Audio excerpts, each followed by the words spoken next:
First at 5. From the University of Florida's College of Journalism and Communications, you're watching WUFT News. It's September 23rd, and Alachua County's wrapped up a fourth and final workshop on the proposed Plum Creek development, but there's still no decision quite yet. That's our top story at 5. I'm Rochelle Aline. And I'm Stephanie Matarazzo. The bottom line right now, despite a development proposal as detailed as it is ambitious, county staff say Plum Creek's vision is still out of sync with some principles in the county's comprehensive plan. WUFT's Megan Gannon joins us with more. The grandfather blamed for the Bell tragedy is being heard for the first time. Gilchrist County has released Donald Spirit's 911 call the day he shot his daughter and all 6 of her kids.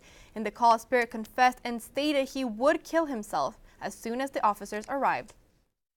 Gilchrist County 911, what's the address of the emergency? Yes, ma'am. I just shot my daughter and shot all my grandkids, and I'll be sitting on my step, and when you get here, I'm going to shoot myself. FDLE is still investigating the murder-suicide, but says early results confirm all the fatal shots came from the weapon found near Don Spirit. We'll have more on law enforcement and DCF dealings with the family tonight at 6. And the Gainesville and UF police departments have released a composite sketch of a man they're looking for in relation to a series of recent attacks near campus. Residents saw this man in the area around the time of the first attack. They say the man was acting strangely and asked for directions. Investigators say they don't know if he's the attacker but want to identify him. They have also released a new surveillance video of a possible suspect in the first 2 attacks. WFT News broke the news yesterday of police collecting voluntary DNA samples from several tall white males. The Gainesville Police Department says the DNA samples are being sent to FDLE. I can understand a concern that somebody is, basically giving their, DNA footprint to, us and to FDLE, but it should be no concern if that person is not going to commit a crime later on. The University Police Department say it has collected about 10 DNA samples. GPD would not comment on the number. So far, none have matched the material recovered that's thought to contain at least a partial sample of the attacker's DNA. Well, it's been a pretty gloomy and muggy day with a few light showers. Yeah, that's right. Thanks, Sean. As the United Nations General Assembly opens, item number 1 on the list is climate change.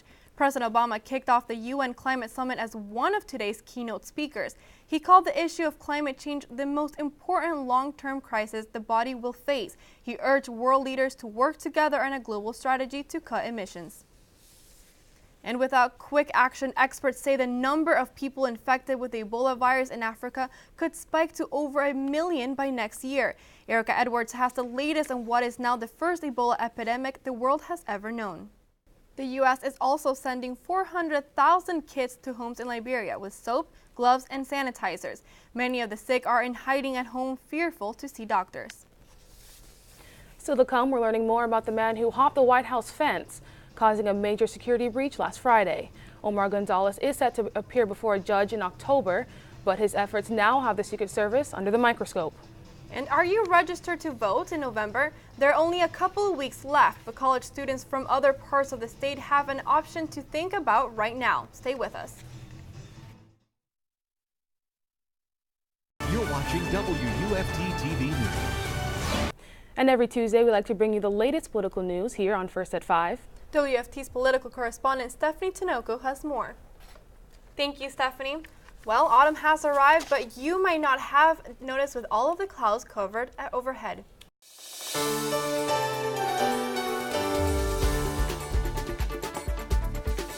All right, thanks, Sean. Well, Gator football fans can probably use an off week just as much as the team. Gator fans have been grumbling after all that unhappiness in Alabama. We'll look ahead to the next road trip for the Gators. Stay with us.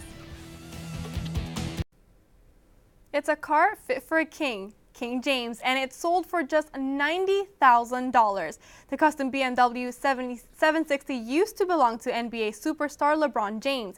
It's decked out the way the king wanted. Matte pearl white paint, tail lights tinted black, white leather interior, even the rear seats are power seats, and of course, there are integrated TVs back there to watch. A 2010 model with just 9,000 miles on it at $89,900. It sold quickly in Cleveland. Well, that's just like way too much money for my taste. Yeah, I'm going to go ahead and stick with my Toyota. I think, it's trusty, it's fine. Thanks, Sean, and thank you at home for watching WUFT News First at 5. BBC World News is next, followed by WUFT News at 6. And of course, your local news is always on at WUFT.org. Good night.